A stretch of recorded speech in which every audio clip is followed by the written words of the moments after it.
And now to our interview segment. My guest, Mr. Wahab Shittu, is a legal practitioner as well as a lecturer of law at the University of Lagos.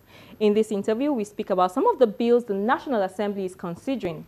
I began by asking his views on the push by the House of Representatives to amend Section 81 of the Constitution to seek financial autonomy for the National Assembly, State Houses of Assembly, federal and state judiciary, as well as the Independent National Electoral Commission, INEC, and its state version. Financial autonomy, in what respect? Is it with respect to the preparation and execution of the budgetary provisions? That would negate the spirit of the Constitution, in the sense that it is the responsibility of the executive to prepare and lay before the National Assembly the budgetary estimates in respect of any financial year. Now, if you transfer such an obligation to the National Assembly, it might impact negatively on their core mandate. The question is who will check, which institution will check the National Assembly if it begins to appropriate resources to itself in a manner inconsistent with its mandate. Primarily, what is the National Assembly set up to achieve? In my view, the National Assembly is set up to achieve three fundamental objectives. The first one is representation of their constituents efficiently and effectively, being the mouthpiece of their various constituencies. That role must be discharged efficiently and effectively. The second major and perhaps the most important function of the National Assembly is lawmaking. Lawmaking that will enhance safety, health, as well as promote good governance of the country. A National Assembly that is effective and efficient must deliver effectively on that, primarily because they are lawmakers. And thirdly is investigation and oversight responsibilities. They must be able to monitor effectively and efficiently the activities of various agencies of government. So if the National Assembly wants to effect any amendment into the constitutional framework that will allow them to discharge these functions that I've highlighted effectively and efficiently, I think it is a step in the right direction. Now, a news report recently suggested that 45 federal lawmakers who got elected into the Nigerian parliament during the 2015 general elections have only a secondary school certificate or the grade 2 teacher certificate as their highest educational qualification.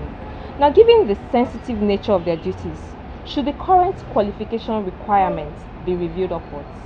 Well, given the fact that the National Assembly is the bastion of the democratic tradition, I mean the hub of the democratic institution, the National Assembly is supposed to warehouse men and women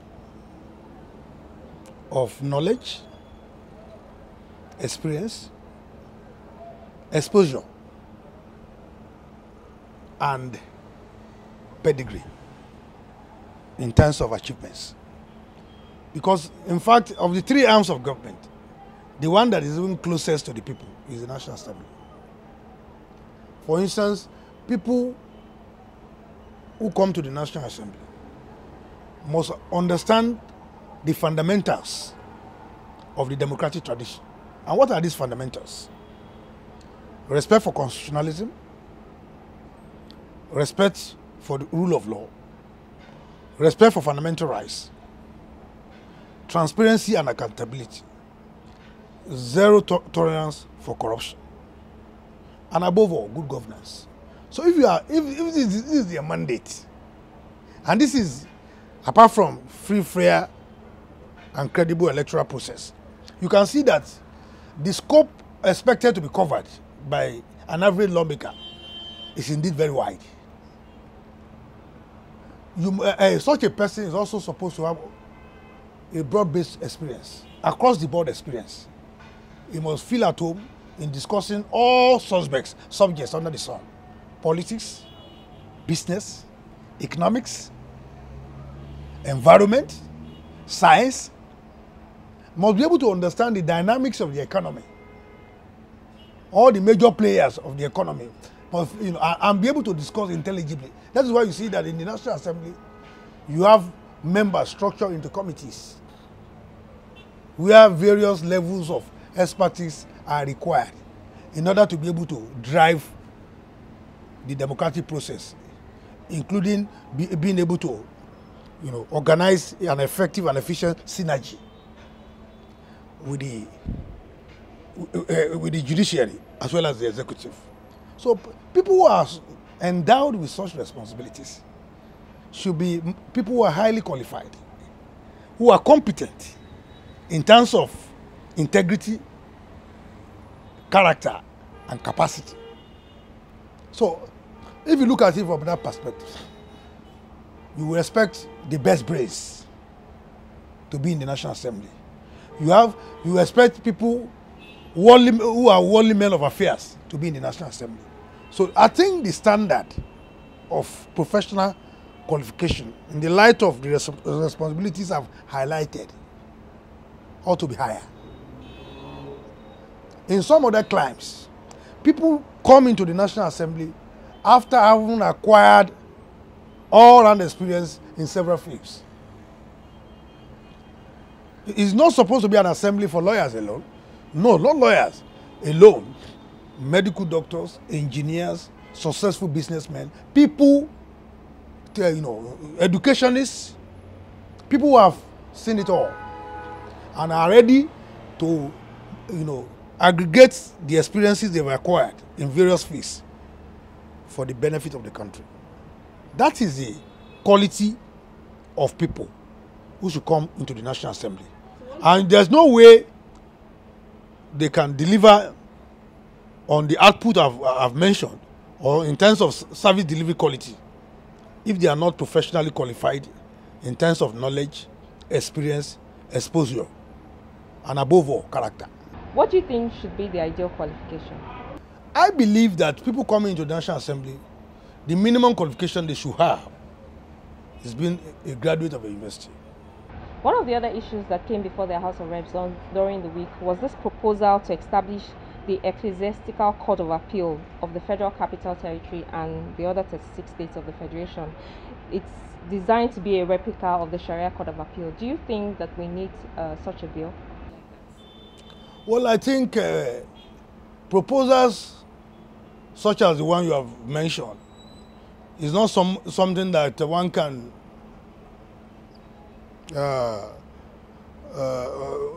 accede to without resort to referendum of the Nigerian people.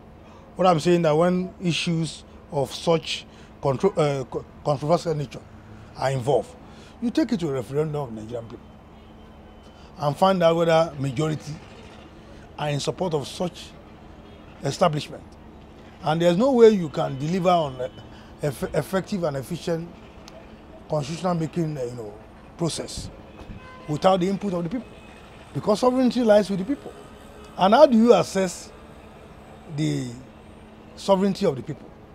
Except through a plebiscite or a referendum of the Nigerian people. They will be able to determine what they want. The rationale being able to just answer two basic questions. Is that what we want? If that's what we want, under what terms? These are questions that could be answered through a plebiscite or a referendum of Nigerian people. But personally, do you think that we need an ecclesiastical court of appeal? A court that where parties to the proceedings are Christians, any issue or question of Christian personal law regarding marriage, that court will have jurisdiction over issues like that. Do you think that we need a court like that? If we say we run a secular state, and in spite of the secularity of the Nigerian nation, certain elements within the country are given the latitude to establish Sharia courts to deal with Islamic personal law. Whatever is good for the goose is equally good for the gander.